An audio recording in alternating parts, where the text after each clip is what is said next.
தாய் தமிழ் உறவுகளுக்கு வணக்கம். தமிழக வெற்றி கழகத்துடன் கூட்டணி இல்லை, அறிவித்தார் பிரபல தலைவர் என்ற தலைப்பில் இந்த காணொளியை காண்கிறோம்.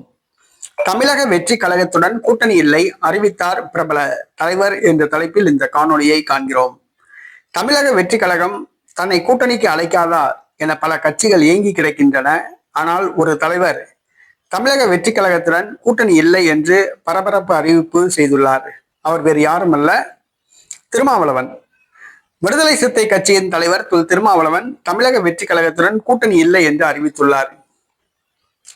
திமுகவோடு சண்டை போட்டு கூடுதல் சீட்டு கேட்போமே ஒழிய தமிழக வெற்றி கழகத்துடன் கூட்டணி அமைக்க மாட்டோம் என்று தெரிவித்துள்ளார். மேலும் திமுக கூட்டணியில் இருப்பதால் தோல்வி அடைந்து விடுவோம், தவேகா தான் வெற்றி பெறும் என்று கூறுகிறார்கள். வெற்றி பெற வேண்டும் என்பதற்காக மானத்தை விட்டு தமிழக வெற்றி கழகத்துடன் கூட்டணி அமைக்க முடியுமா என்று கேள்வி கேட்டுள்ளார். திருமாவளவன் திமுகவுடன் கூட்டணி அமைக்க முயற்சி செய்து வருகிறார். குறைந்தது 25 தொகுதிகள் கேட்கிறார். ஆனால் திமுகவோ 4 தொகுதிகள் தான் தர முடியும் என்று கூறி வருகிறது.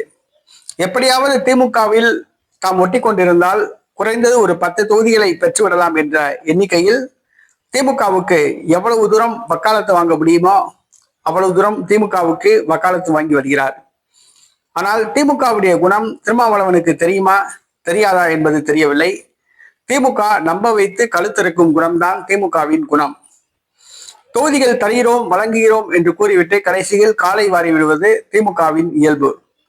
தற்பொழுது திமுகவில் ஒட்டி கொண்டிருந்தால் தனக்கு கூடுதல் தொகுதி கிடைக்கும் என்ற நம்பிக்கையில் தமிழக வெற்றி கழகத்துடன் கூட்டணி இல்லை, திமுகவுடன் தான் கூட்டணி என்று அறிவித்துள்ளார் திருமாவளவன்.